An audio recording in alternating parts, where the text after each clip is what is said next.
Mais um NaniCast no ar e hoje com uma pessoa muito ilustre, muito querida, que marcou um bom legado lá em Auma, pastor Samuel Lima, que hoje é o Mevan, né, pastor? Pastor do Mevan, de Nova Iguaçu. Pode falar. Sou pastor do Mevan de Nova Iguaçu. Para mim é um prazer muito grande estar aqui para transformar o que Deus fez na minha vida em uma voz. Exatamente. Do fundo do poço até o altar, uma vida de transformação. Quer dizer, não é uma coisa pequena, uma coisa forte, uma coisa impactante. E nós queríamos que o Senhor mostrasse aqui um pouco dessa transformação, desse resgate de Deus na sua vida. Acredito que vai impactar muitas pessoas que vão estar nos ouvindo, porque a história eu já conheço um bom pedaço. Eu cheguei a pegar, fiz um encontro de casais com o senhor lá no Cian. No último dia, o senhor foi com a sua esposa e não teve ninguém dentro daquela sala que não chorasse, não saísse com os olhos assim, tudo inchado, porque foi muito impactante, foi muito forte, uma transformação de vida. E para quem tem dúvidas de que Deus não modifica vidas, está enganado. Estamos de frente aqui com uma pessoa que realmente teve essa experiência, está tendo, e eu fico muito feliz de hoje estar aqui com o Senhor. Amém. Eu que agradeço a oportunidade. Eu creio assim, o testemunho que a gente carrega é algo muito vivo dentro de nós ainda. E assim, eu sempre entendo que é melhor aguentar a dor dentro de um processo do que Deus lhe colocou do que acelerar ele. Por quê? Porque Deus ele não está interessado em aliviar a sua dor dentro do processo. Ele está usando o processo para transformar você, para que você seja modelo para os próximos. Então, assim, nosso processo, eu com a minha esposa, a pastora Rosane, foi algo muito difícil na minha vida, muito difícil de eu aceitar primeiramente, até porque quando eu saí daqui do Brasil, com 19 anos de idade, que eu fiquei na Suíça lá, depois da Suíça para a Alemanha, Deus já foi me treinando. Deus já foi me treinando pela dificuldade que eu passei.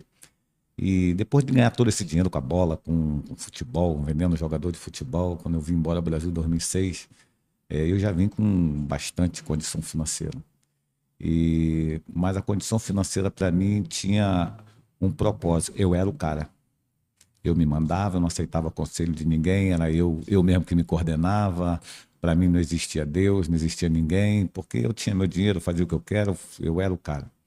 Mas chegou um certo tempo da minha vida que realmente eu fui parar no fundo do poço. Fala um pouquinho sobre isso, pastor, sobre essa questão do dinheiro.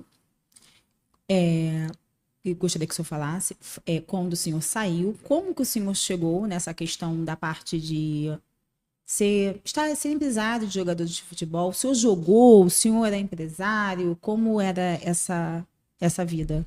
Como o senhor chegou nessas mesas?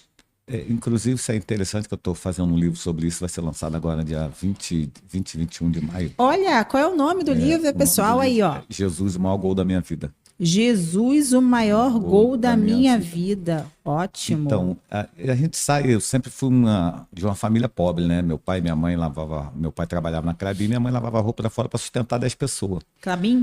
Na Crabim. Lá em Auma tinha uma. E eu tinha um sonho de jogar futebol. E toda vez na minha casa que passava um avião, que não tinha muro, não tinha nada, passava um avião, eu olhava e dizia assim, eu ainda vou jogar futebol, eu ainda vou andar nesse avião. Eu vou nesse avião. E ninguém acreditava. Às vezes eu apanhava da minha mãe, ela me batia, porque ela olhava na condição dela, falava assim, como dentro da nossa condição você vai andar de avião? Eu falei, eu vou andar de avião. Eu vou andar de avião. E passei a ser crucificado pelaquilo, a ser as pessoas achar que eu estava querendo demais. Mas, além da minha mãe querer me bater, a dor nunca foi maior do que meu sonho. E o que aconteceu? Passou um certo tempo que eu já estava no amador do Flamengo, fui para o Cruzeiro, do Cruzeiro eu recebi a oportunidade para a Suíça. E quando chegou para ir para a Suíça, quem é que me leva no aeroporto? Sua minha mãe. E eu virei para ela e disse assim, eu não disse que eu vou andar de avião? Foi aí que eu comecei a entender a Bíblia. Provérbio 23:7 diz assim como você se imagina, você é. Então, o que eu quero dizer com isso? Você nunca pode parar de sonhar. Ainda que você apanhe, ainda que as pessoas apedrejem você, ainda que falem mal de você, o sonho é seu. entendeu? Então, quando você sonha, alguém sempre quer vir entulhar o teu poço. E vai depender de você, se vai se permitir ser entulhado ou não. O que minha mãe falava, eu tinha que respeitar. As varadas que ela me dava, doía. Mas o meu sonho era muito maior do que a dor que eu estava sentindo naquele momento. Então eu cheguei na Suíça. Cheguei na Suíça, um garoto pobre, não sabia de onde estava acontecendo, a cidade bonita, tudo legal. E uma coisa muito interessante, que eu morava numa rua de barro. E sempre quando chovia era a nossa alegria. A gente não tinha brinquedo, a gente botava papelão e escorregava. E depois lá na Suíça que eu fui aprender por que aqueles papelão já estavam ali e eu estava escorregando no barro, porque eu aprendi a esquiar no morro. E quando eu cheguei na Suíça, Arrasou no esqui. arrasei no esqui. Então tem coisas simples que Deus faz na tua vida hoje que você não entende. A grandeza que aquela simplicidade, Deus está vendo, a grandeza de Deus naquela simplicidade. Então aconteceu dessa forma. Fui para a Suíça, depois da Suíça fui para a Alemanha. Na Alemanha eu cheguei ali no Duisburgo 05, de Duisburgo mesmo. Aí fui jogando. Chegou um certo momento que um amigo meu chamado Alexandre Bueno, hoje já falecido, me ofereceu a oportunidade de vender um primeiro jogador, que o cara não conhecia, não falava nada a língua. Aí eu, como eu já tinha contato, já tinha amizade com alguns jogadores, já tinha amizade com alguns diretores, eu apresentei a fita de um jogador chamado Alexandre da Silva, que se chama Chiquinho, o Borussia Mönchengladbach. Ali eu vendi aquele jogador, ganhei ali meus 250 mil dólares, não quis mais jogar bola. Passou a ser empresário. Passei a ser empresário, porque vendendo ganha muito Uau. mais do que você correndo. Uau, com certeza. Aí imagina, um cara que não tinha nada, né, 250 mil dólares no bolso, falei, agora me encontrei. E naquela época, né? Mas um tempo Naquela atrás. época, Aí. um tempo atrás. Aí daqui a pouco fui vendendo, fui trabalhando na transferência do Zé Roberto, que era do Flamengo, foi para o Schalke 04, fui trabalhando na transferência do Marcelinho Paraíba, que era do São Paulo, fui para o Hertha BC Berlim, e assim fui me desenvolvendo. Em 2006 houve uma transferência do Ailton do Werder Bremen para o Schalke 04. Aquela transferência, esse jogador era meu. A maior transferência daquela época, 2006, ainda foi a minha, que eu fiz do Ailton do Werder Bremen para o Schalke 04. E ali eu ganhei 750 mil euros. E daqueles 750 mil euros, em 2006, mesmo assim que eu acabei de vender o Ailton, eu vim para o Brasil. Quando eu vim para o Brasil, eu já conheci essa minha esposa, Rosane. Aí eu tinha uma namorada na Alemanha. E depois, quando essa minha namorada ligou, depois de 2 meses, tu vai voltar com ela. Eu falei, não vou voltar mais não. Ali teu carro e a casa que você deixou aí, deixa para meus filhos. E vim embora, fiquei. Até hoje não voltei. Como foi isso, pastor? O senhor não voltou, aí o senhor casou com a Rosane. Como foi? Aí, mas o senhor já era cristão ou não era cristão? Não, minha mãe e meu pai sempre foi cristão. Eu era cristão na época da minha mãe e meu pai porque a gente era obrigado a ir para a igreja. Mas eu não era cristão porque eu amava Jesus. Sim. Eu tinha medo do inferno. Entendeu? Qualquer coisa que a gente fazia, você vai para o inferno. Então a gente corria para a igreja, a gente não queria o inferno. Aí depois que eu conheci minha esposa, ela já era de uma igreja. E ela sempre... Aí comecei a morar com ela. Ela sempre dizia que estava orando pela minha vida, mas eu sempre queria uma vida louca. Uma vida de cheirador, uma vida de fazer farra. Comecei a gastar meu dinheiro com as drogas, comprei uma BMW blindada, na época, blindada, e só com medo de bandido. Mas acabou que a minha BMW só andava na favela comigo. Porque o senhor só vivia na favela Só vivia na por causa favela das por causa das drogas. drogas. Então, às vezes eu passava 3 dias, 4 dias, chegava em casa todo sujo, saía com roupa de marca, chegava sem roupa, chegava sem nada, só com a roupa do corpo toda suja. Tá? Às vezes chegava sem camisa, sem sapato, sem tênis, descalço, porque eu ia dando, ficava doidão, ia dando as coisas pros outros, entendeu? E Mas tudo isso por conta de amizades, o pessoal que mesmo com um valor aquisitivo maior, um poder aquisitivo maior, frequentava esses lugares, por isso o senhor foi também? Ou o senhor já saiu aqui do Brasil com esse vício? Ou o senhor adquiriu lá porque as pessoas frequentavam? Conta um pouco sobre isso. não, eu não saí do Brasil com esse vício, não. Esse vício aconteceu lá. Ah, sim. Por que aconteceu lá? Lá é uma vida que você vive de solidão. Há muitas pessoas têm ilusão de ir lá para fora. Eu vou lá para fora para ganhar dinheiro, mas também eles não contam com a solidão. Não conta que lá vai ter que reconstruir uma vida, vai ter que reconstruir a amizade. E ali eu fui conhecendo algumas pessoas famosas, na Alemanha mesmo, e daquelas pessoas famosas eu fui conhecendo a droga. Uhum. Mas na Alemanha eu só conheci a droga, eu experimentei uma vez, mas se viciar mesmo foi no Brasil, lá em Santos. com as pessoas que eu conheci, pessoas famosas que eram envolvidas, e fui me envolvendo O meio, né? no meio. Quando eu fui ver, eu já estava envolvido. Entendeu? Ah, vambora, deixa de ser careta, que não sei o quê. Acabou que eu fui, e essa volta não teve mais uma saída para mim. Eu não via mais uma saída. Quando eu fui ver, eu já estava numa favela, já estava apanhando uma droga, já estava pagando droga para os outros, já estava desviando as pessoas do caminho deles mesmo, entendeu? Trazendo para droga comigo. E aí fui crescendo. Aí sim que eu me vi um viciado. Então, um viciado, ele sempre busca um outro viciado? Ele sempre empurra um junto com ele? É É porque isso? a droga ela te dá uma sensação de uma alegria. Você quer compartilhar essa falsa Sim. alegria com alguém. Então você tem que ter Entendi. essa pessoa. Aquela pessoa olha para você tão alegre, ela quer experimentar essa alegria, mas na verdade é uma alegria falsa. Entendi. Então, o versículo que a Bíblia diz que ela fala que o meio corrompe os bons costumes é totalmente verdadeiro. Quer dizer, tudo na Bíblia é verdadeiro, a gente sabe, né? Mas a gente, assim, às vezes não acontece aquele versículo com a gente, então a gente acha, será que é mesmo?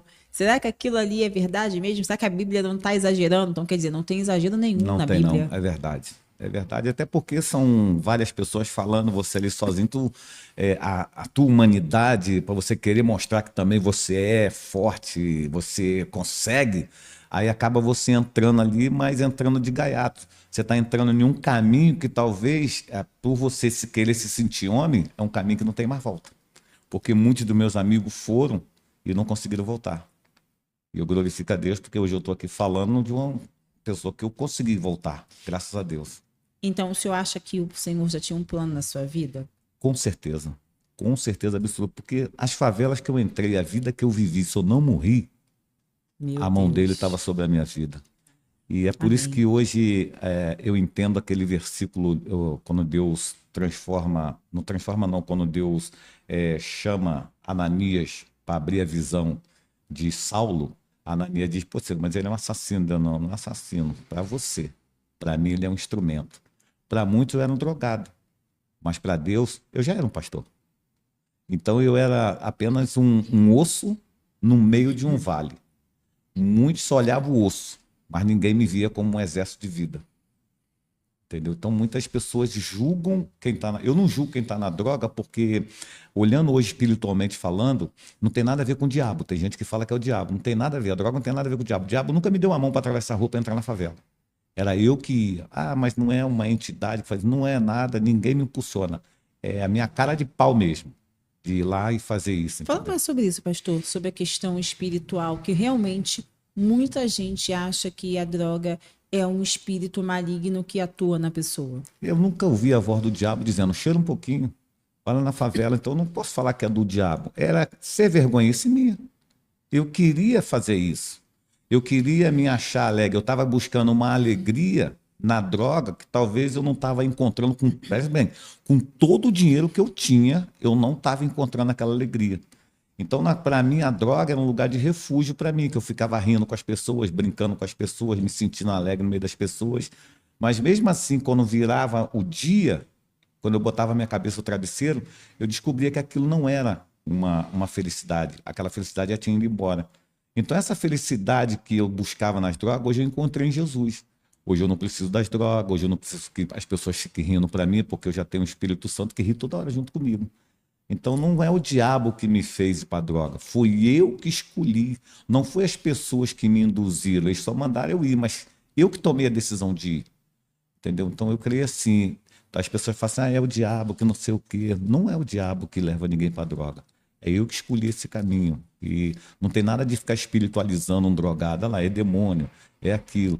Várias pessoas, quando eu estava na droga, me botaram a mão na minha cabeça, inclusive me levaram até no Marcos Pereira, botaram a mão na minha cabeça, falaram, sai demônio, sai demônio. Não tinha demônio nenhum, nunca caí, nunca fiquei endemoniado, Entendi. entendeu? Então eu não espiritualizo isso. Qual é o seu nome mesmo? Tiago. Tiago, com você é a mesma coisa? Você também sente isso que o pastor falou, que você foi porque você quis? É uma grande verdade, porque ninguém me ofereceu. Eu, quando eu conheci o Samuel e conheci o pastor Samuel. O Samuel, na época da doideira, nunca me induziu a fazer o que ele fazia. A gente andava com ele pela comida. Era vontade, arregado, deixava o cartão na nossa mão, então a gente fazia o que queria. Já gente era era novo, né? abençoador. O quê? Aproveitador. Agora eu vou falar a verdade.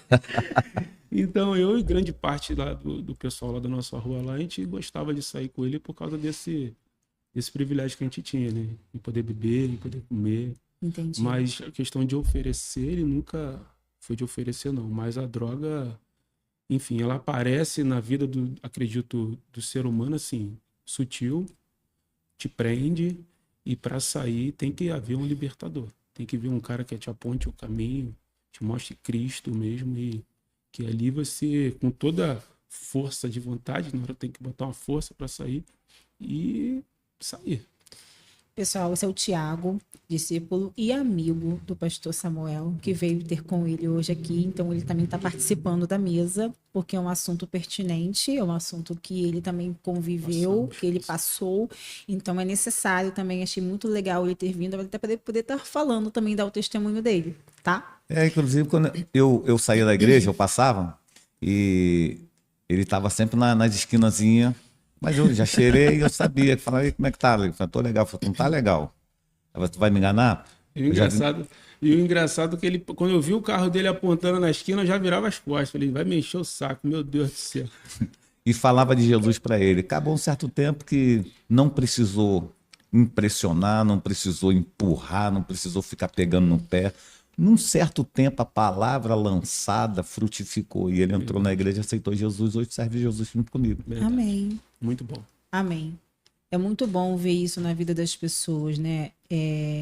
Eu não tive contato com drogas, mesmo morando na favela. Eu vim do Complexo do Alemão, lá de Inhaúma, né? Da Canetar, ali da Palmeira. Eu vim de lá, morei muito tempo lá. Depois eu me mudei para o Preve. E hoje eu moro aqui no município de Caxias. Mas eu tive muito contato com pessoas, né? Vi amigos morrendo na porta de casa, sabe? A maioria se envolveu com a bandidagem, infelizmente. Muitos se envolveram com drogas, muitos não estão hoje para contar a história, outros continuam, outros mudaram de vida também. Então, assim, eu entendo também que Jesus já tinha um propósito na minha vida naquela época. Com certeza. Ninguém me levou, ninguém me chamou para ir para a igreja. Eu fui porque eu quis.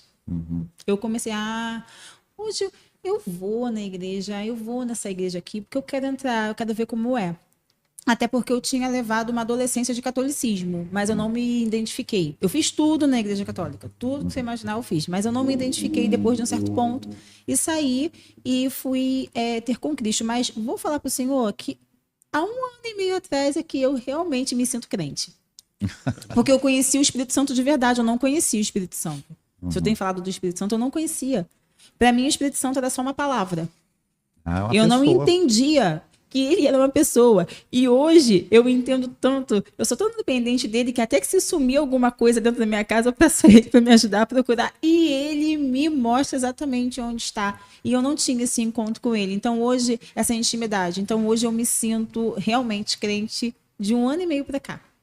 É porque as pessoas pensam que o Espírito Santo é só para você olhar defeito na vida dos outros.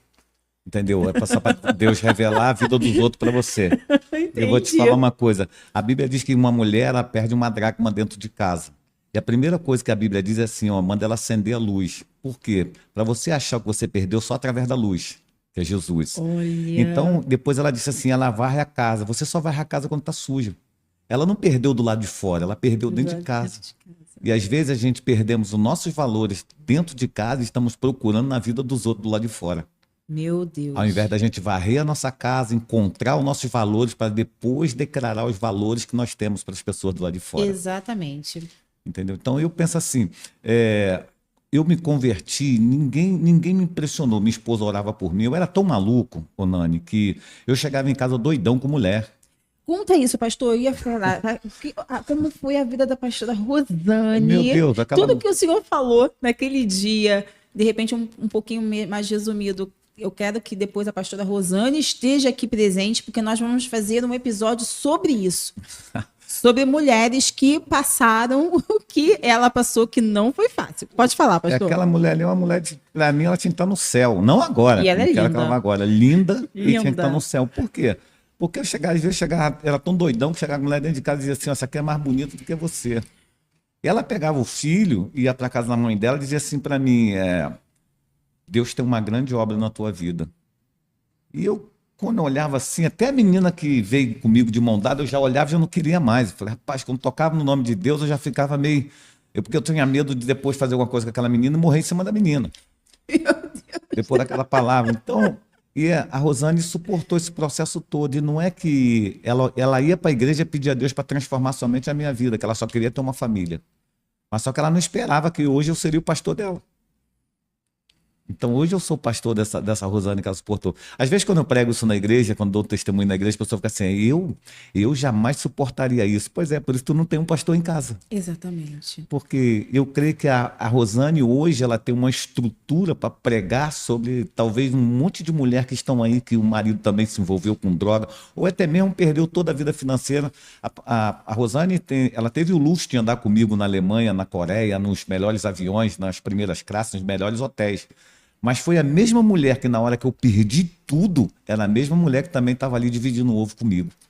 Porque se a maioria iria embora. Com certeza. Então ali eu percebi que ela não estava comigo pelo dinheiro que eu tinha, ela estava comigo pelo um propósito de Deus, porque não era nem amor. Era Porque se propósito. fosse só amor, ela não ficaria comigo depois de tudo que eu aprontei. Eu acho que todo mundo pediu para ela se separar, só tinha uma voz que dizia para ela não separar, que era a voz de Deus. Porque Deus sabia que nós dois era um propósito dele. Então nós passamos por tudo isso, ela passou por tudo isso. Ela em si, só na humanidade dela, ela não tinha força nem estrutura para aguentar tudo isso. Mas eu creio que uma força que veio do céu sempre dava um suporte a ela, dizendo, ó, eu sei o que eu estou fazendo contigo. Eu queria que o senhor falasse uma parte que eu escutei no encontro de casais, ela falando que, se o senhor se lembrar, se o senhor puder também falar, tá? Fica à vontade. Ela falou que chegou com um menino, né? Com o filho dela, que é o seu enteado, né? O Vitor. Que é seu filho. É meu filho. É seu filho amado. É isso. E, nossa, ele tá enorme. Eu lembro dele pequenininho. Advogado, pastor. Isso, tocando teclado. Tocando teclado. Verdade. E ela chegou com um menino na Alemanha, estava muito frio, era abaixo de 0 mesmo, e eles não estavam com casacos apropriados. A mala havia extraviado. E o senhor não comprou o casaco para eles. Realmente, quando ele veio, ele foi passar a primeira vez lá na Alemanha comigo, ele e ela, e a mala dele foi extraviada. Então ele perdeu toda a roupa dele. E eles ficaram no quarto, orando, ficava comigo lá orando. Eu tenho uma filha chamada Joana na Alemanha. Aí quando eu saía, eu comprava roupa para minha filha, mas não comprava para ele. Por quê? É sobre isso que eu prego no encontro de casais, porque eu vi o Vitor, quando eu olhava para o Vitor, eu não vi o Vitor como uma pessoa, mas como eu vi a figura do pai dele que deitou com a mulher que eu amo. Então aquilo me dava uma revolta por dentro. Entendeu? Era um ciúme, porque quando eu via a cara do Vitor, o Vitor não tinha nada, mas eu via no Vitor o pai que deitou com a pessoa que eu estava amando. Então aquilo me dava uma raiva. Então eu fazia o Vitor, eu maltratava o Vitor. A única forma de eu me vingar disso era maltratar o Vitor. Mas ele não tinha culpa, porque quando eu conheci a Rosane, ele já existia. Assim como a Rosane me conheceu, a minha filha também já existia. Mas só que naquele mundo louco eu não tinha esse discernimento hoje que eu tenho no mundo espiritual, de entender o Vitor que foi filho dela. Aí o que aconteceu? Ele sofria por isso. Ele brigava, a gente tapava no pau, eu e ela, e ele entrava no meio, se separava. Eu ouvia ele falar várias vezes: mãe, vamos embora daqui, já sofremos com meu pai, vamos sofrer com mais um homem. Mãe, vamos embora, a senhora não precisa passar por isso. Vamos embora, a gente arruma um emprego, vai trabalhar. Ele pequenininho. E eu sei que a mãe dele trancava dentro do quarto, começava a orava, pedia a Deus, orava. E hoje deu no que deu. Hoje o Vitor tem 30 anos, ele é advogado, trabalha na advocacia da Light. Eu me converti, eu fui acreditando em mim, entendeu? Ele foi acreditando. É por isso que eu falo de paternidade na igreja. Por que eu falo de paternidade? Porque a mulher representa a igreja. E o Vitor era filho da Rosane. E eu sempre, minhas orações, quando eu me converti, Nani, é muito engraçado que eu estou vivendo hoje, que era assim, eu ia para o monte, ficava acampado no monte e orava assim: Senhor, me dá as pessoas que estão machucadas na igreja, as pessoas da tua noiva, a igreja, que estão machucados, os filhos que estão sendo machucados dentro da igreja por esses manipuladores, esses homens que só ficam pedindo dinheiro na igreja. Me dá essas pessoas. Eu passei vários tempos pedindo essas pessoas a Deus.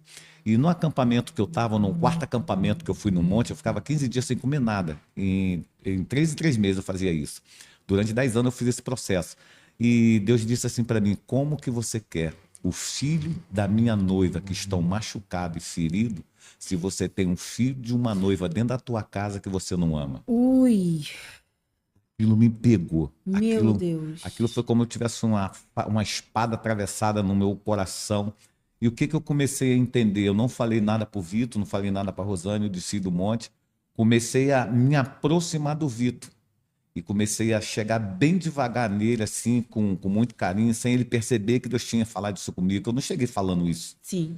Eu comecei a me aproximar dele, comecei a pegar amizade com ele, fui conquistando a confiança dele, porque até então parecia que toda vez que eu me aproximasse dele, eu ia julgar ele, falar mal dele, que ele não tinha pai, que não sei o quê. Aí fui me aproximando, foi gerando essa confiança entre eu e ele, a mãe dele, depois que eu já estava na igreja, fui gerando essa confiança. E hoje eu vejo ele assim como um filho. É um garoto que se formou na faculdade, é um garoto que é um pastor que eu ordenei, eu casei, eu apresentei o filho dele. Então, eu sou um cara que eu acredito nos improváveis. Eu era um improvável, a minha família é um improvável. Ninguém dava nada pela minha casa, ninguém dava nada pela minha família. Todo mundo que viu a minha situação com a Rosane e o Vitor, aconselharam eles a me largar. Larga ele, vai procurar uma pessoa melhor. Samuel não tem jeito, Samuel não é aquilo. Mas ninguém estava entendendo que aquilo ali era um processo de Deus. E às vezes a gente pensa que o processo de Deus é só coisa boa.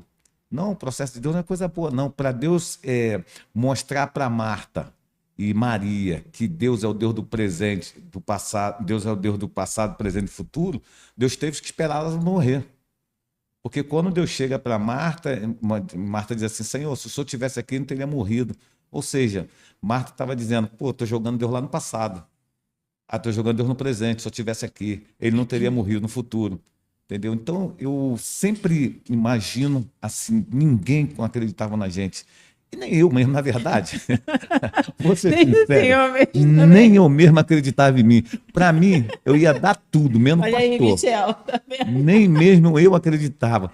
Todo mundo queria uma casa de recuperação para mim. Todo mundo Thiago. queria me internar. Pô, deveria ser mesmo. O homem era bravo. Todo mundo queria me internar. Mas eu lembro que no dia de hoje, como se fosse hoje, eu estava em um bar chamado Bar do Sumoriva, ele até já faleceu. Eu estava com um saco de cocaína na mão e Nossa. as cerveja.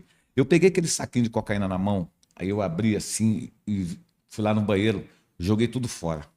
Joguei todo o saco fora. Todo mundo ficou me olhando. Que isso, Samuel? Eu falei assim: que isso, o quê? Eu falei assim: não quero mais isso. Joguei a cerveja fora, paguei minha conta no bar. Ele disse assim: mas o que houve? Eu falei assim: não, a partir de hoje não vou mais cheirar e não vou mais beber. Aí todo mundo: Mentira. amanhã, mentira. Amanhã você está aqui de novo, mas você vai se arrepender. Tomei um banho, fui para a igreja. Naquele dia aceitei a mais. Jesus. Nunca mais. Isso aconteceu com meu esposo, né? Meu esposo, ninguém também acreditou que ele ia casar um dia. A parte dele era bebida alcoólica mesmo, e mulherada, e farra, e rei do bacalhau, e ninguém acreditava. Já estava com uma idade mais avançada, meu esposo vai fazer 53 anos, né? Nenhum garotinho. A gente casou tem 2 anos só. Que isso? 2 anos. Ninguém acreditava. Por quê? Levou a vida inteira bebendo, saindo, sabe? Curtindo. E foi assim, exatamente na pandemia, que teve muito aquelas lives, né, de sertanejo. Ele gostou muito de sertanejo, porque ele viveu muito tempo fora, como militar, em Manaus e no Nordeste, no norte do país. Então, lá, essas coisas de sertanejo são bem fortes, né? Forró, essas coisas. E aí ele escutou, viu uma live do Bruno e Marrone, olha isso. Bebeu 15 litrões, sozinho. Que isso? Sozinho. Passou mal a noite inteira. Eu já namorava com ele e eu me perguntando o que eu estou fazendo aqui, porque eu já era crente também.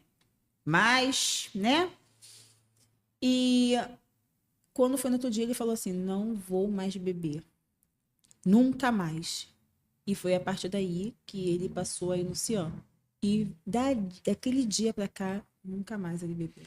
É por isso que eu acredito assim, as pessoas falam que é demônio, que a quem bebe, quem cheira, que é isso.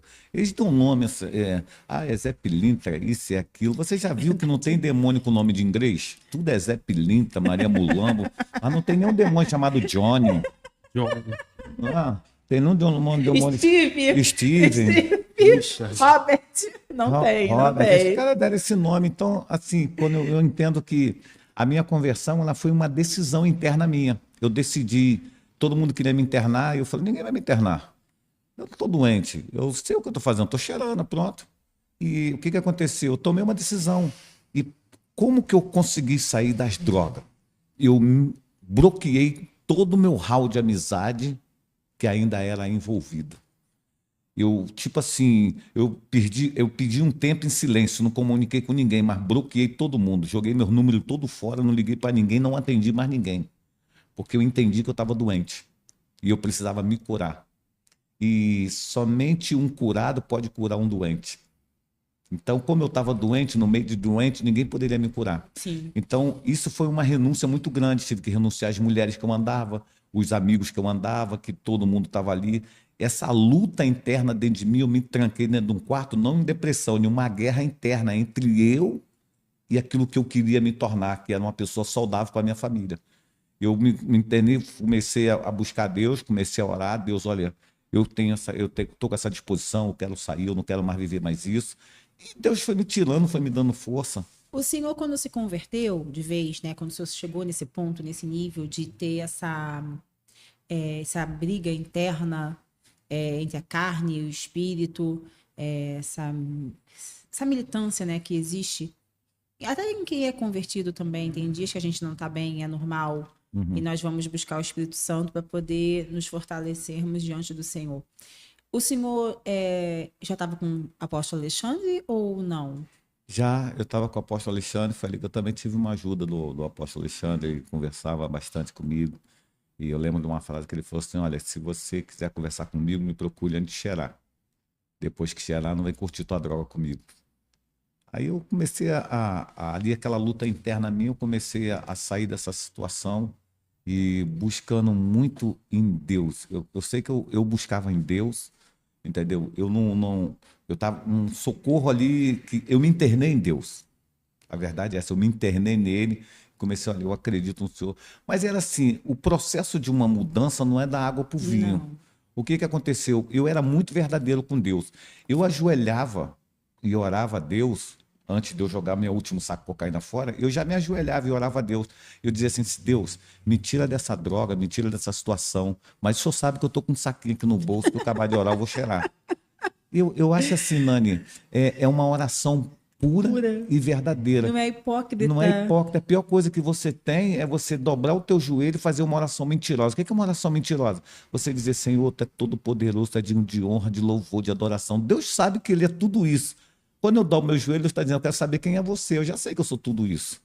Eu quero saber. O problema é que a pessoa fala: não, o Senhor sabe que eu te amo. E na verdade fica traindo o outro. Na verdade quer a maldade com o outro. Sim. Na verdade não ama o próximo. Sim. Na verdade até dentro da casa dela está brigado com o pai, com a mãe, não fala com o filho. Aí dobra o teu joelho e fala: Senhor, o Senhor sabe que eu tenho um amor por ti, que não sei o quê. Então eu fui logo sincero com Deus: olha, eu estou com esse saquinho, eu vou cheirar esse último saquinho aqui e vou parar. Mas o Senhor sabe que da hora que eu falo, eu não vou parar. E fui saindo de através dessa oração muito verdadeira, porque tem muita gente de joelho dobrado hipócrita. Pastor Samuel, o senhor me fez lembrar uma pregação que eu vi semana passada, bem recente, falando sobre isso.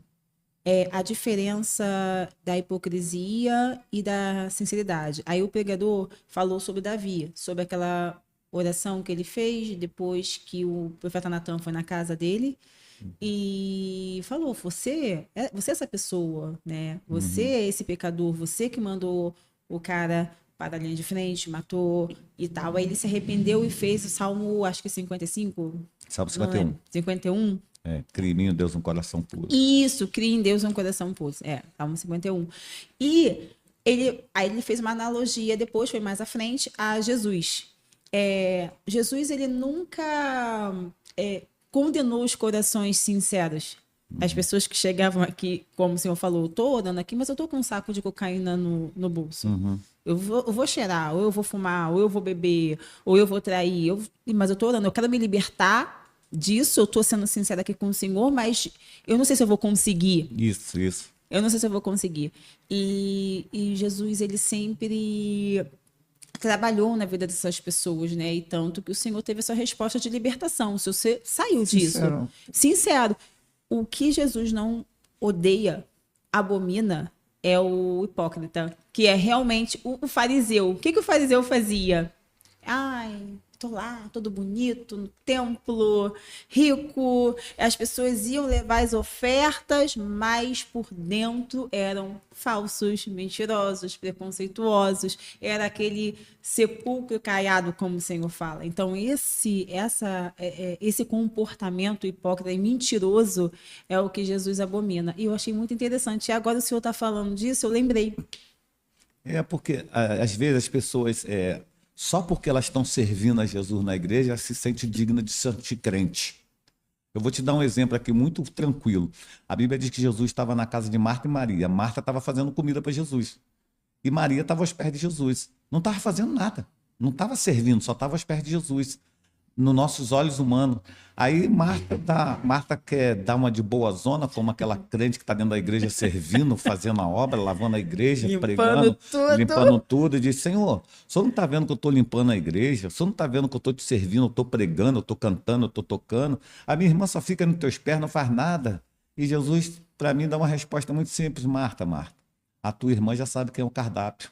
A comida que sou eu.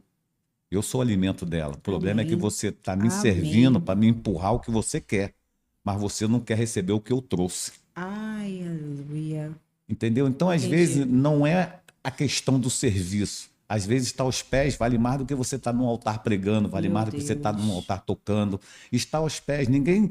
Parece que tu não está fazendo nada, mas ali você está aos pés de quem pode fazer tudo.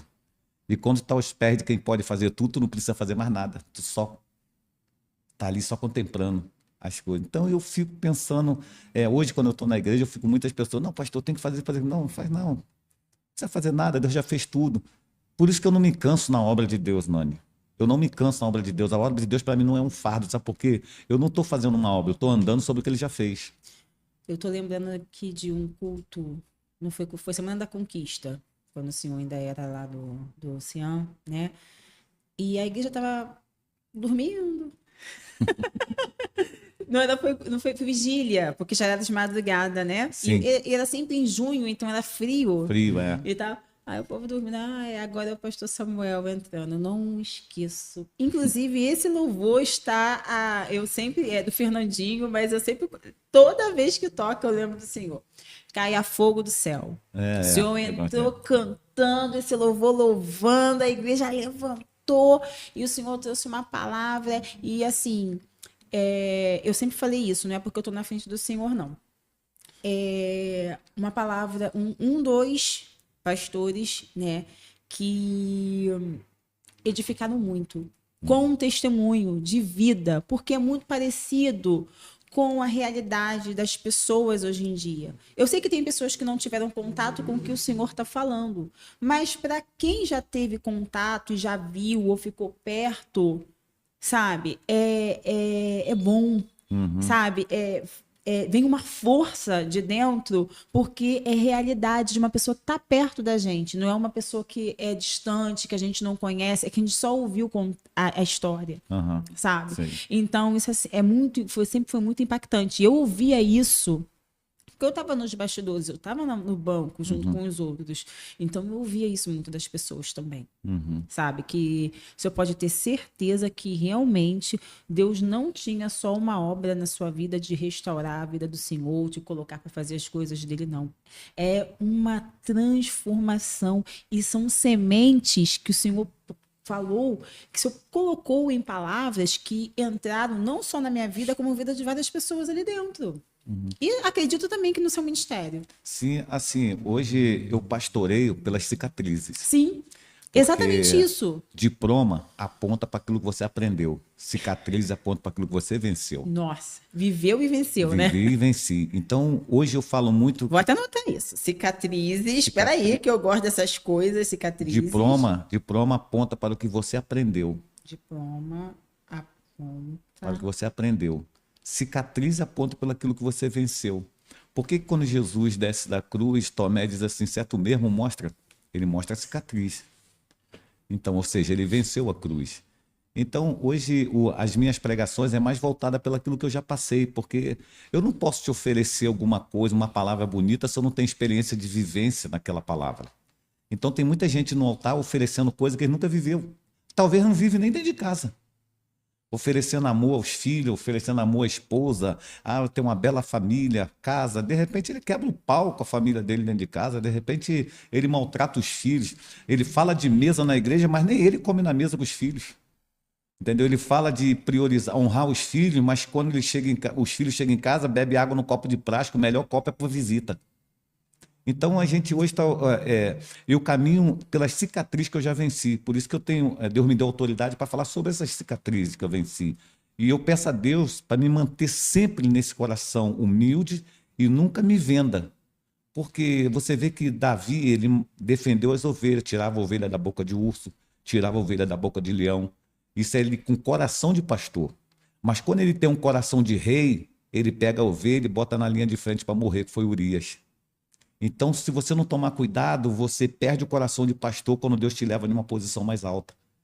E é por isso que eu sempre prego, dentro das crises que nós estamos passando, não tem nada a ver com o diabo. É Deus amadurecendo você para que você possa administrar coisas que só pessoas maduras nele podem administrar. Entendi. E o que o senhor pode nos aconselhar para que as pessoas que estão nos ouvindo hoje, que estão batalhando para ter um lugar, uma vida melhor, conseguir coisas melhores para a vida, mas que também elas não venham a perder o coração. O senhor falou do Davi, né? Enquanto ele era pastor, ele defendeu as ovelhas. Depois, quando ele era rei, rico, poder altíssimo, primeiro em Israel, ele botou a ovelha para morrer. O que o senhor pode falar para as pessoas aqui hoje que estão ouvindo, para mim também, né? Para que isso não venha acontecer com a gente mais tarde, porque pode ser que aconteça, porque a palavra diz, né? Aquele que está de pé, cuide-se para que não venha a cair. O que o senhor fala? Qual o conselho que o senhor nos dá? O que o senhor pode nos dizer em relação a isso? Como pastor, eu te aconselho, tem muita gente procura qual é a igreja legal. Vou te dar, por exemplo, igreja. Que o pastor tem um coração de pastor. Como seria? Um coração de pastor, um coração que não tem você como mercadoria. Mas um coração que tenha você como uma ovelha. Não negociar você. Entendi. Não ter você ali pelo aquilo que você pode me dar. Mas eu ter você ali para direcionar você pelo aquilo que Deus já me deu na cruz. Então eu creio que... Como que a gente identifica isso, pastor? Como nós, ovelhas, hoje podemos identificar isso sem ser chamado de endiabrado, de endemoniado? Porque é isso que acontece. É porque eu vou te dar um exemplo assim. Eu tenho pessoas que estão chegando na minha igreja que eles já serviram em outras igrejas. E agora eles estão levando o nome de endemoniado. Peraí, vamos lá. Se você serviu a igreja na minha igreja há 10 anos junto comigo, você sempre foi uma pessoa boa, por que agora você saiu para servir demônio? Então onde está a culpa? Está em mim. Porque enquanto você me serviu, você poderia me servir com seus demônios. Mas depois que você sai, eu começo a declarar a todo mundo para você é demônio. Não. Às vezes, quando Deus desperta você para uma realidade, vou te dar um exemplo assim, tem hora que Deus sacode a gente de certo ambiente que nós estamos vivendo, porque nós não vamos conseguir florescer naquele ambiente. E muitas das vezes é no meio dos nossos próprios irmãos. Você vê que Deus deu uma visão a José. E os próprios irmãos jogou ele no poço. Se os irmãos não jogam José no poço, José não floresce. Então tem lugar que a gente estamos, seja igreja, que as pessoas estão te olhando torto, estão levantando calúnia contra você. É Deus dizendo para você o seguinte, aqui você não vai conseguir florescer o que eu tenho para você. Você precisa pegar onde está em um ambiente onde as pessoas vão abraçar você, não vão tolerar você, vão amar você.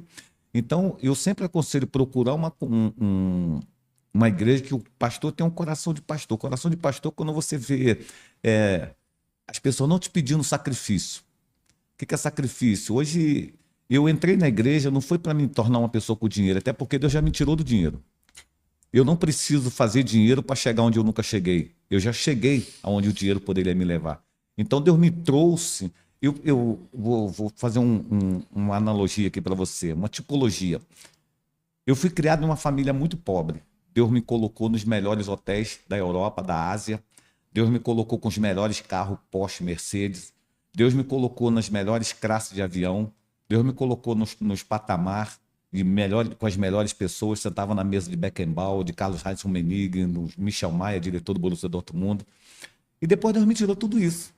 E eu me sinto como Moisés, que Deus pega Moisés de uma família pobre, leva para ser príncipe e depois traz Moisés de volta para o exército para libertar um povo de uma escravidão que só servia a Faraó, só servia para Faraó se trabalhasse. Então Deus me trouxe justamente nessa área, Samuel. Vai lá e mostra para o meu povo que não é sobre dinheiro, é sobre a importância que eles têm para mim. Traz ele para um deserto. Mostra, faça com que eles vivam na minha dependência. Então, hoje, assim, eu vejo as pessoas com muita gana por dinheiro na igreja. Muita grana, uma petição que não tá fora da curva. Eu vejo os caras andando com carrão. Eu não tenho nada contra, mas desde que dentro da minha igreja não tenha ninguém passando fome. E lá na igreja, você pode ir lá no Mevan de Nova Iguaçu, que você vai ver, assim, tem pessoas que não têm condição financeira de vir para a igreja. O Uber vai apanhar, a gente arca com o Uber dela. A gente arca com... Ou senão, as próprias pessoas da igreja levam lá, porque se Deus te deu um carro e você não ensina quem tem carro na igreja a levar quem não tem em casa... Eu penso assim. Então, mas hoje não, hoje cada um está dando os teus pulos. Ou seja, o que hoje também que eu fico vendo nas igrejas, se você tem um carro de luxo, você tem uma mesa comigo, você tem um bate-papo, você tem um café. Se você tem nada, você não merece nada meu. Então tem um clubismo dentro da igreja, onde as pessoas que têm mais condição são mais próximas dos pastores, onde o menos favorecido, ele conversa com o diácono, ele não conversa com o pastor. Não, minha não, todo mundo tem mesa. Sabe onde eu atendo as pessoas? Eu não tenho gabinete, eu atendo na minha casa. Eu preparo um café, eu faço um café, minha esposa faz um café. A gente bota na mesa, eles sentam na mesa com a gente, porque todo pastor deveria fechar gabinete. Isso quando o pastor te recebe no gabinete, né? Quando te recebe. Quando te recebe. Eu chego na igreja, eu não tenho vaga. O estacionamento está lotado, eu boto meu carro na rua, venho andando. Então tem que acabar com esse negócio, não, vaga do pastor, aqui é a cadeira do pastor. Eu não tenho nem cadeira, eu sento no meio deles. Se eu sentar quando eu chego na igreja, a vista está cheia, eu sento na marquise ali, que tem um negocinho no parapeito da igreja lá. Então, e isso é pastoreio. Tem uma ovelha minha do meu lado. Verdade. Isso é pastoreio, tá entendendo? Hoje não, eu atendo quem tem mais dinheiro. Eu sempre carrego uma coisa que eu aprendi, ô Nani. Eu posso ver você pode ser dona de uma firma multinacional ou multi-internacional. Quando eu sentar na mesa com você, eu não vou sentar com a tua empresa, eu vou sentar com a tua alma e com a tua casa. Meu Deus. Porque a partir do momento que eu sento na mesa com você, pensando na tua empresa, eu já não estou mais tocando os céus, eu estou tocando as minhas vontades, meus desejos, eu estou querendo aproveitar de você. Eu estou usando Deus para me aproveitar de você. Então, hoje eu vejo que as igrejas estão se perdendo nessa área.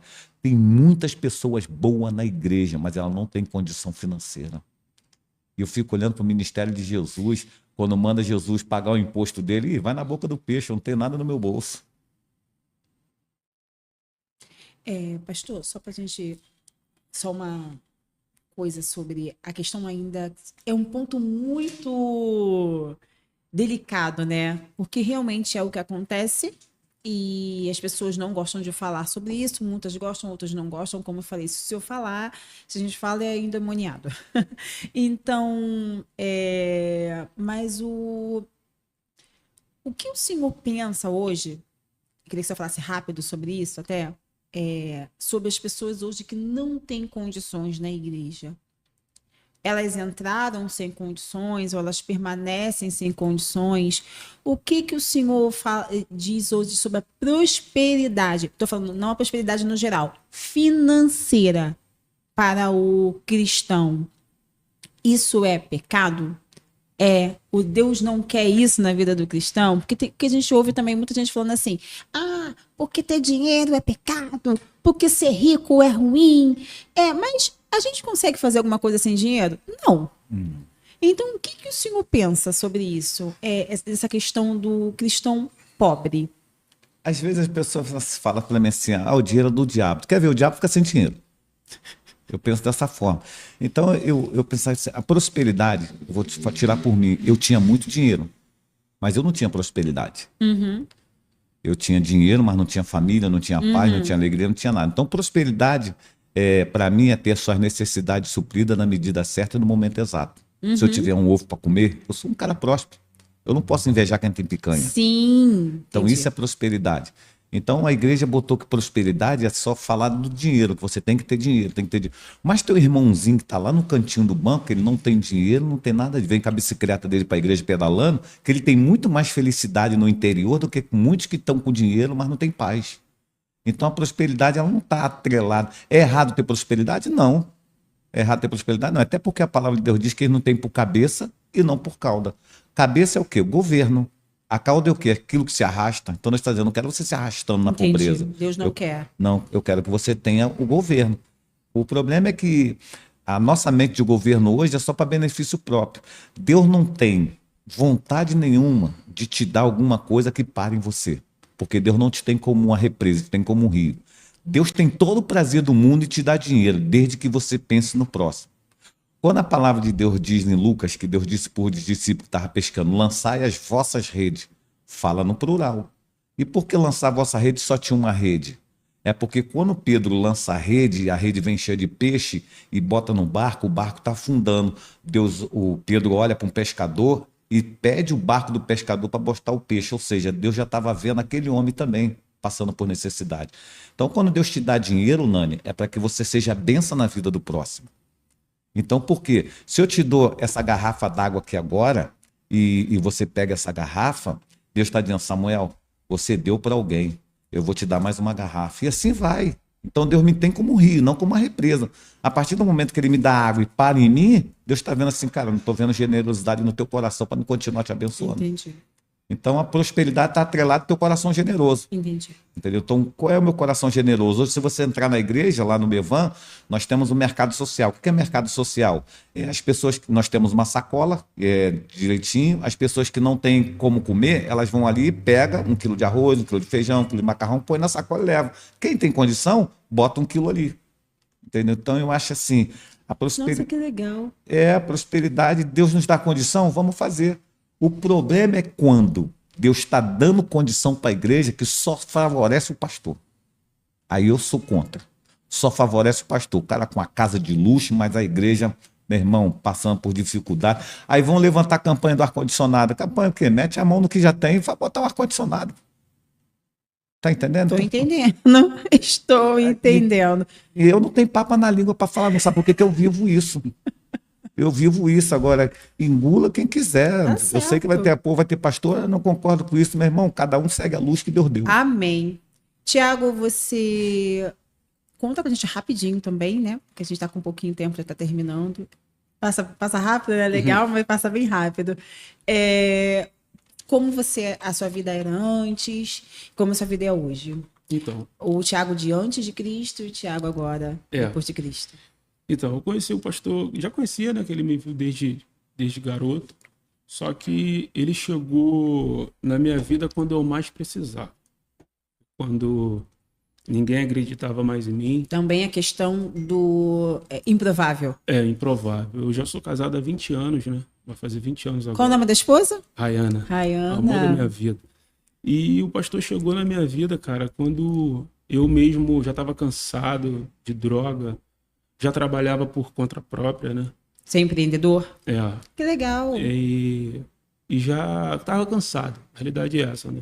O dinheiro vinha, porém não parava na minha mão. O dinheiro vinha, porém não parava na minha mão. E nas minhas orações eu pedi ao Senhor, falei, Senhor, ou o Senhor me tira dessa vida, ou o Senhor me leva. Transforma a minha vida, ou o Senhor me leva logo de uma vez logo. E foi, todo final de ano a gente fazia uma brincadeira lá na rua. A gente é vizinho, né? O pastor mora um pouco mais acima, eu moro na rua de baixo. E a gente fazia uma brincadeira lá com o pessoal lá da nossa idade, né? E eu vinha já orando ao Senhor. Mesmo na doideira, chegava em casa desanimado, tinha alegria na rua, porém chegava em casa aquela tristeza. E a Rayana E passando minha por isso esposa ali com comigo, você. com ele, já caminhava com o pastor. Já caminhava com o pastor. Caminhava com o pastor. Ela, cara, precisa sair disso, enfim.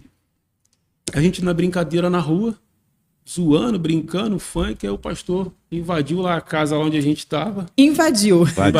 Ele invadiu. Eles estavam atrapalhando eu estudar com o barulho. Meu irmão, daqui a pouco ele, Meu abaixa Deus. o som, abaixa o som, abaixa o som. Eu falei, rapaz, o homem chegou aí, o que ele quer? Chegou aí, o pastor tá aí, vamos orar. E ali naquele dia ali, Nani, eu pude ver, eu pude sentir, a realidade foi essa, eu pude sentir a mão de Deus sobre a minha vida, eu pude sentir o cuidado de Deus sobre a minha vida. Eu tenho até vídeo, mandei para ele recentemente, na recordação, E dali, quando eu fui para casa, ele me fez um convite. Ele falou assim, na realidade, no culto de virada de ano novo, né? Virava o dia 31 para o dia 1º, dia 1º até o dia 7, semana das premissas. Ele, Thiago, sabe por que tua vida tá assim, cara? De altos e baixos? Só eu sabia, não tinha contado para ninguém. Porque tu não entregou a vida para Jesus, cara. O dia que tu entregar a vida para Jesus, de fato, com verdade, tu vai ver o que Deus vai fazer na tua vida. Eu falei, rapaz, esse cara é muito doido. Então, quando ele fez o convite para mim, dia 1º de janeiro, né, que começava o culto das premissas, já foi na transferência do Céu na Terra para Mevan, quando a gente se mudou para o centro de Nova Iguaçu, eu fui. E ali as palavras massacrando, me botando bem lá embaixo, eu fui pensativo.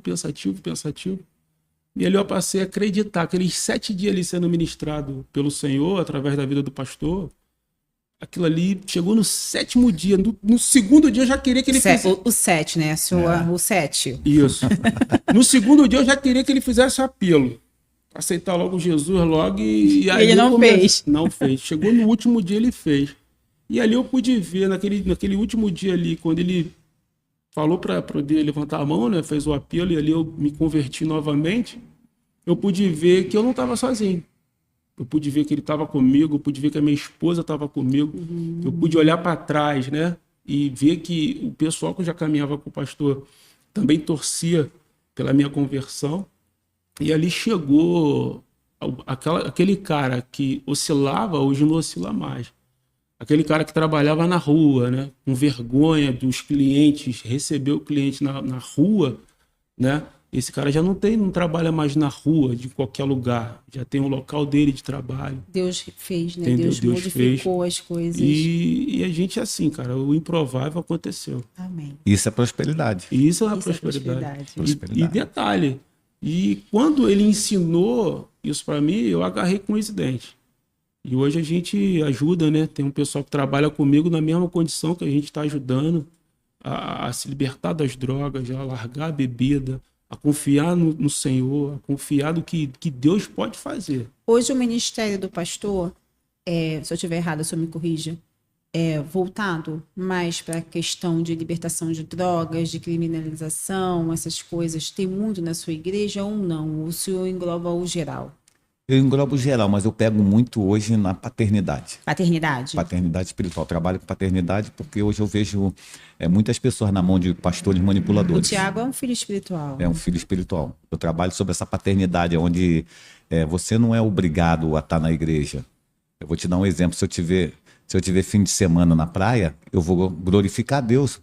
Aí, mas por que tu vai me glorificar a Deus se você tem que estar na igreja? Não tem que estar na igreja, não. A palavra de Deus diz que a natureza por si só glorifica o nome de Deus. Nossa. A praia também é uma natureza. Amém. Então, se você está ali em família, na praia, tá glorificando a Deus. O problema é que hoje as pessoas têm que estar dentro da igreja. Se você não estiver dentro da igreja, o pastor vai te caçar na rede social. E se tiver em algum lugar, vai começar a meter o pau em você. Você não quer compromisso. Compromisso não é sobre eu estar dentro de 4 paredes. O compromisso é eu estar no meu secreto com meu pai. Amém. Entendeu? Então eu penso assim, Hoje, lá no Nova Iguaçu, me vejo assim, o que você carrega, Nani, tem que ser muito mais forte do que aquilo que prende as pessoas no mundo. Amém. Um segundinho, Jesus disse para Levi, o cobrador de impostos, diz assim, Levi, segue-me. O que tinha em Jesus que fez aquele cara tirar Levi de uma profissão que era melhor na época, cobrador de impostos? Nada, Jesus não falou nada, só me segue. Então, o que você carrega tem que ser maior do que aquilo que me prende no mundo. E não foi assim com o jovem rico, né? Não foi assim com o jovem rico, entendeu? Ele não quis largar as coisas. Então eu englobo tudo, englobo paternidade. Se chegar algum drogado lá, a gente vai dar assistência, Sim, entendeu? não tem uma coisa específica, né? Não O tem uma Senhor coisa quer, específica, eu entendi. englobo tudo, até porque é uma comunidade, né? Amém. A gente engloba tudo. Fala o endereço, pastor. Qual o dia dos cultos pra gente, pro pessoal que quiser visitar? Pode ser que tem muita gente aqui de Nova Iguaçu que não conhece e queira visitar também. Rua João Cândido, 60A. Rua João Cândido, Rua João Cândido, 60A. No bairro da Posse, em Nova Iguaçu. Em frente à picanha do Delay. É famosa essa picanha, você vai chegar ali e vai Fala conhecer. o dia dos cultos também. Quinta-feira, às 19h30. Segunda-feira, às 19h, estudo bíblico que se chama Mevan Academy. E no domingo pela manhã, às 9h da manhã, culto da família. E às 18h30, culto de adoração. Culto da família, domingo, 9h da manhã, tem o pastor Cristiano e a pastora Aline. É uma benção de Deus esse casal. Então, Amém. vai lá nos fazer uma visita. Amém. Todos ficam convidados, quem quiser visitar o pastor, né, lá em Nova Iguaçu, tem os horários, tá? E é isso, é bênção. Pastor, só para finalizar, o que o senhor gostaria de falar nessa sua trajetória? Como eu perguntei até para o Tiago, o que o senhor fez na sua vida antes, o que o senhor é hoje, como o senhor se sente hoje e qual o conselho que o senhor dá para as pessoas hoje que se veem na mesma condição do senhor antes de ser hoje o pastor Samuel? É que hoje eu sou livre. Eu pensei que eu era livre com dinheiro, mas hoje sem dinheiro eu sou livre. Sou livre, tenho alegria, tenho paz. E nunca permiti que as coisas prendam você. Nunca permiti que você seja presa a algo. Nunca lute por algo. Lute pela tua liberdade em Cristo Jesus. Porque quando você é liberta em Cristo Jesus, você já desfruta de tudo que o Pai já reservou para você. Pessoal, testemunho vivo, real e maravilhoso desses. Quem estiver se sentindo, pode mandar alguma mensagem para o senhor, pelo Instagram? Pode mandar, pode me ligar até mesmo. Eu dou meu número aqui, se quiser ligar, liga. Nós temos um grupo, o PGE, o que é PGE? Pequeno Grupo Evangelístico. A gente dá assistência nas casas, se alguém quiser abrir a casa para poder receber uma visita nossa, montar um PGE lá. Até mesmo conversar, né, pastor? Até mesmo conversar, uma mesa. Como é que faz para sair? Às vezes tem pessoas dentro da igreja que não conversam com os pastores dele, porque tem medo. Vem lá para nossa mesa, não tem medo não. Não tem barreiras, não pessoal. Não tem barreira. Pode vir. Paga o café e o almoço. E o pastor Samuel está aqui disponível para poder ouvir, principalmente as pessoas que estiverem passando. Tem a parte da paternidade, que o pastor trabalha bastante, paternidade espiritual. Muito. Mas a quem quiser, estiver se sentindo constrangido com algum assunto, pode participar do PGA. Pode participar lá, me segue lá no meu Instagram, lá que você vai ter muita palavra lá, PR Samuel Lima, com 2 A no final, PR Samuel Lima. Tem alguma outra plataforma que o senhor participa? Tem Mevan Nova Iguaçu. Mevan Nova Iguaçu. Mevan Nova Iguaçu. Você vai lá, vai me achar. Ou então tu me liga. 021 97008 7376. Repete. 021 97008 7376. Muito obrigado, pastor.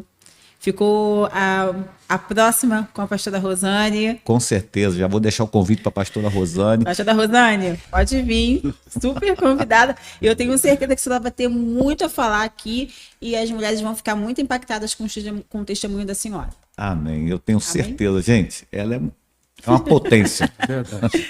E linda, ela fez aniversário, vi as Linda, fotos, fala, ficaram uma rainha, maravilhosas. é minha rainha. É verdade. É minha abelha rainha. Verdade, é esses tipos de mulheres hoje que nós, mulheres cristãs, né, não que não existam outras mulheres fabulosas que também não sejam cristãs. Pelo amor de Deus, ninguém aqui quer segregar nada. Tô longe de segregação. Mas, assim, a pastora Rosane é uma bênção mesmo e ela tem muito a agregar na vida das mulheres. Muito por tudo que ela já passou e por tudo que ela é hoje. Muito obrigada, pastor. Muito obrigado, Thiago, por você também participar. Mais um canal, gente, mais um episódio aqui maravilhoso que vocês puderam assistir. E agora vamos para o próximo, né? Vamos ficar de olho na linha. Ficar de olho nas curtidas, se inscrever no canal para saber qual é o próximo episódio, que vai ter muito a agregar, como sempre, muito sucesso para vocês ouvirem e se identificarem com os nossos assuntos. Santa Carga Oliveira, gente, não deixem de seguir Santa Carga Oliveira no Instagram, @SantaCargaOliveira. Nosso anunciante digital de totens. Você que quer anunciar o seu negócio, que não está cansado de entregar panfleto, não que isso não seja também uma maneira de marketing, é também, mas você que quer ter o seu anúncio mostrado em tempo real na frente do cliente, porque o totem ele carrega celular também, dá uma olhadinha no nosso Instagram, dá uma olhadinha nos nossos anunciantes, dá uma olhada no nosso trabalho, que a sua visibilidade com certeza irá crescer. E é isso, gente. Muito obrigada.